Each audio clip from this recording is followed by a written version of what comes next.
Salut tout le monde, j'espère que vous allez bien. En ce qui me concerne, ça va plutôt pas mal.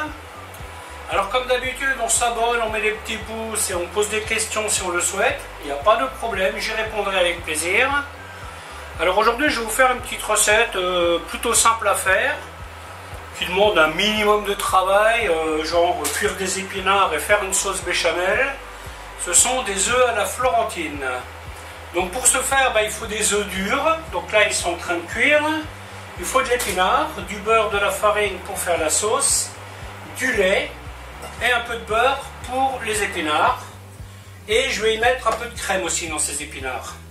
Donc sel, poivre, noix de muscade. Si vous avez des petits plats gratins, ça sera l'idéal. Sinon, vous pouvez faire un gros plat. Et puis une vingtaine de minutes au four. Et puis voilà, ça y est, ça sera cuit. Ok, à tout de suite, je vais vous montrer comment faire tout ça. Donc là, la première des opérations, c'est tout simplement cuire l'épinard. Là, je vais tout simplement le faire au beurre. Alors cette recette, je la fais parce qu'il me restait un peu d'épinards. Donc je vais l'utiliser. J'en avais trop pour en faire qu'un et pas assez pour en faire deux. Et il se trouve que nous sommes deux. Donc là, je vais mettre juste un petit peu de sel. Là, je vais y mettre celui qui me restait. Et je vais y mettre un peu de crème. Voilà, donc je vais le cuire quelques minutes. Et ensuite, je pourrai le répartir dans mes plats gratins. Donc maintenant, nous allons passer à la sauce béchamel. Donc je mets déjà le poivre dans la crème. Donc là, il ne me restait pas assez de lait en fait. J'ai donc compensé avec de la crème. Noix de muscade, une bonne pointe. Alors ça pareil, vous en mettez plus ou moins selon comme vous les aimez. N'oubliez pas que la cuisine, c'est votre goût qui décide, pas celui des autres.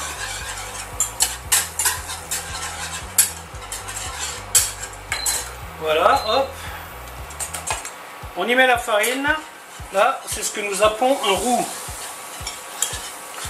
Donc 40 g de farine, 40 g de beurre pour un demi-litre de lait. Le roux, bien entendu, on le cuit un peu.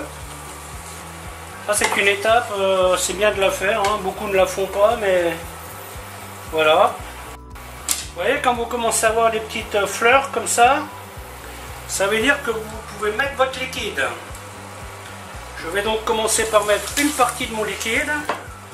Donc là, nous aurons une sauce qui ne sera pas trop épaisse. Vous voyez, vous mettez une partie.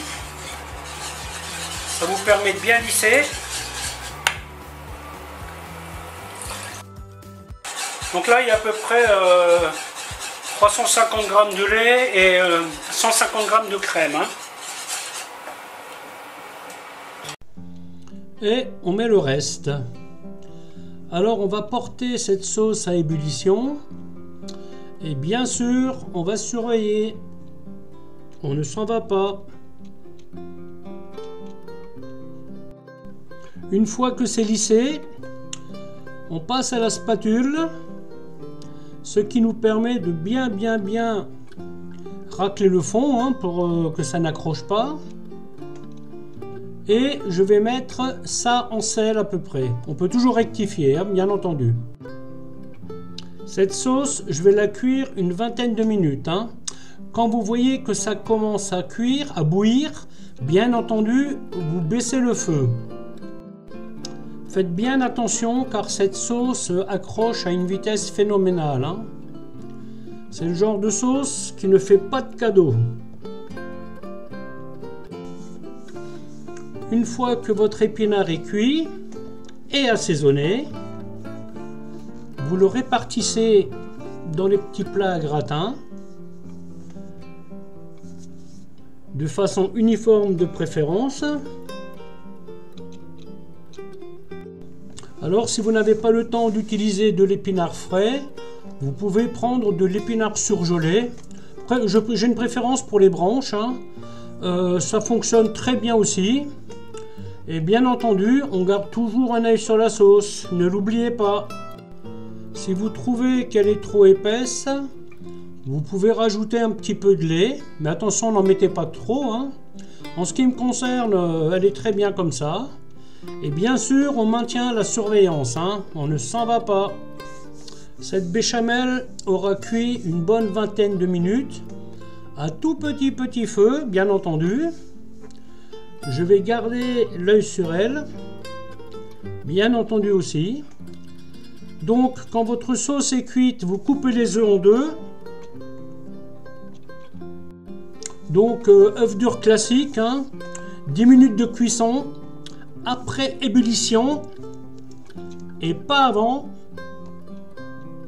Ça, il faut bien y penser, hein. Le temps se calcule après l'ébullition. Quand votre œuf est cuit, il doit être jaune et pas gris. S'il est gris, ça veut dire que vous l'avez oublié. Voilà, hop, et là on nappe. Faites en sorte que tout est bien recouvert dans votre plat.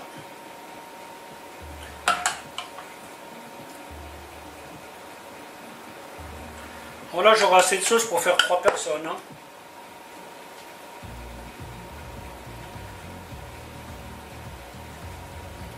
S'il vous en reste, c'est pas grave, hein, parce que vous la mettez au frigo, là elle ne bouge pas pendant quelques jours. Hein. Si vous voulez faire un gratin de pâte avec un peu de jambon et de champignons, c'est le genre de sauce qui va bien. Hein.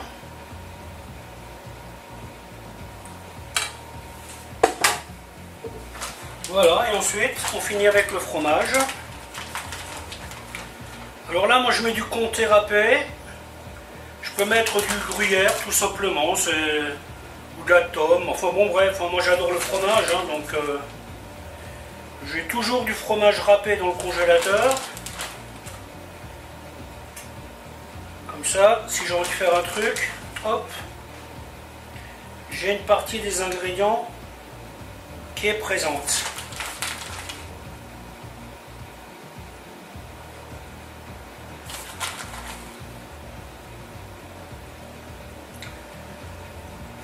Voilà, et maintenant il n'y a plus qu'à mettre au four. Alors ce genre de plat, histoire de protéger le four, parce que des fois il se peut que ça déborde un peu, je mets tout simplement une plaque en dessous. Hein. Donc là on est à 180 degrés, et je pense que d'ici 20-25 minutes ça sera cuit. Hein.